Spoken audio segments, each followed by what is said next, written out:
नमस्कार. आजच्या व्हिडिओमध्ये मी तुम्हाला पुढचे 30 दिवस कोणत्या 5 राशींना खास असणार आहे हे सांगणार आहे. पण त्याआधी तुम्ही चॅनलवरती नवीन असाल तर चॅनलला लाईक करा आणि सबस्क्राईब देखील करा. कमेंटमध्ये श्री स्वामी समर्थ लिहायला विसरू नका. पुढचे 30 दिवस 5 खास राशींना नो टेन्शन असणार आहे. कारण ज्योतिषशास्त्रानुसार तब्बल 1 वर्षानंतर सूर्यदेव करणार आहेत महासंक्रमण. होय, बरोबर ऐकलं. 14 एप्रिल 2025 रोजी सूर्यदेव मेष राशीत प्रवेश करणार आहेत. आता तुम्ही म्हणाल यात एवढं काही खास तर सांगते. मेष रास ही सूर्याची उच्च रास आहे आणि ग्रहांचा राजा सूर्य जेव्हा आपल्या उच्च स्थानात जातो तेव्हा काही राशींना त्याचा जबरदस्त फायदा होतो. या गोचरामुळे 5 राशींच्या नशिबाची चक्क लॉटरी लागणार असल्याचं सांगितलं जात आहे. धनसंपत्ती, प्रमोशन, शुभवार्ता, सुखशांती आणि आत्मविश्वास हे सगळं एका महिन्याच्या आत या राशींना मिळणार आहे. आणि हो, याच 30 दिवसामध्ये या भाग्यशाली लोकांना टेन्शन काय चीज आहे तेही आठवणार नाही. चला तर मग जाणून घेऊया कोणत्या आहेत त्या 5 भाग्यवान राशी आणि कसं होणार आहे त्यांचं भविष्य उज्ज्वल. वैदिक ज्योतिषशास्त्रानुसार ग्रहांचा राजा सूर्याचं 14 एप्रिल रोजी राशी परिवर्तन होणार आहे. हे संक्रमण फार खास ठरणार आहे कारण 1 वर्षानंतर सूर्य पुन्हा मेष राशीत प्रवेश करणार आहे. सूर्यग्रह प्रत्येक महिन्याला संक्रमण करतो तर संपूर्ण राशीचक्र पूर्ण करण्यासाठी सूर्याला 1 वर्षाचा कालावधी लागतो. त्यानुसार 14 एप्रिल रोजी ज्या राशींना लाभ मिळणार आहे त्यातली पहिली भाग्यवान रास आहे मेष रास. सूर्यग्रहाचं संक्रमण मेष राशीत होणार आहे.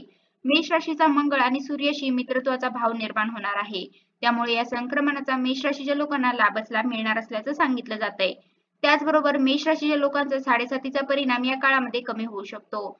मेष राशीच्या व्यक्तींना वैवाहिक जीवनात चांगले परिणाम दिसून येतील. त्याचबरोबर नातं अधिक घट्ट होण्याची शक्यता आहे. त्यानंतरची दुसरी रास आहे वृषभ रास.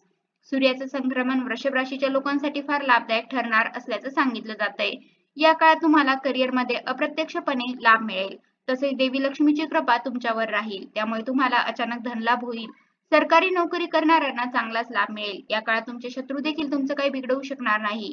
त्यानंतर तिसरी भाग्यवान रास आहे मिथुन रास. मिथुन राशीच्या लोकांसाठी सूर्याचं संक्रमण भाग्यशाली ठरणार आहे. या काळात मिथुन राशीच्या लोकांच्या आत्मविश्वासात चांगलीच वाढ होईल. तसेच तुम्हाला प्रमोशन देखील मिळण्याची शक्यता आहे. या कालावधीत तुम्हाला एखादी शुभ वार्ता ऐकायला मिळू शकेल जेणेकरून तुम्हाला नक्कीच आनंद होईल. त्यानंतरची भाग्यवान रास आहे कर्क रास. सूर्याचं संक्रमण कर्क राशीच्या लोकांना मोठा लाभ देऊन जाणार आहे. नुकतीच कर्क राशीच्या लोकांना शनीच्या ठेक्यापासून मुक्ती मिळाली आहे. त्यामुळे सूर्याच्या संक्रमणाचा देखील तुम्हाला चांगला लाभ मिळेल. एखाद्या नवीन प्रोजेक्टवर तुम्ही काम करायला या काळामध्ये सुरुवात नक्कीच करू शकता. त्यासाठी तुम्ही तज्ञांचाही सल्ला नक्की घ्यावा. त्यानंतरची भाग्यवान रास आहे सिंह रास. सिंह राशीचा स्वामी ग्रह सूर्य आहे. यामुळे सूर्याची या राशीवर कृपा दृष्टी असणार आहे. सिंह राशीच्या लोकांची या काळात अनेक रखडलेली कामं पूर्ण होऊ शकतील. 7.5चा काळ देखील सुरू असला तरी सूर्याच्या मदतीने तुमच्या प्रत्येक कामात तुम्हाला यश मिळू शकेल. त्यामुळे चिंता करण्याची गरज भासत नाही. तर हे संक्रमण सगळ्यांच्याच राशींना काही ना काही परिणाम देणार आहे. पण या 5 राशींवर विशेष कृपा होणार आहे. मात्र जास्त आत्मविश्वास, फसवणूक टाळावी, अहंकार वाढू देऊ नये यासाठी सूर्यदेवाची दररोज पूजा करावी.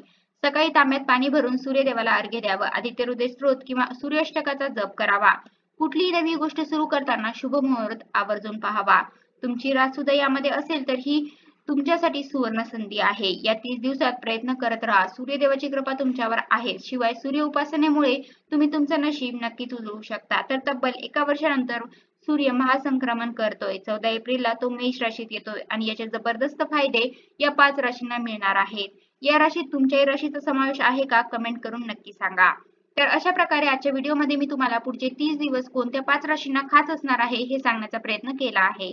कसा वाटला तुम्हाला माझा आजचा व्हिडिओ? कमेंट करून नक्की सांगा. धन्यवाद.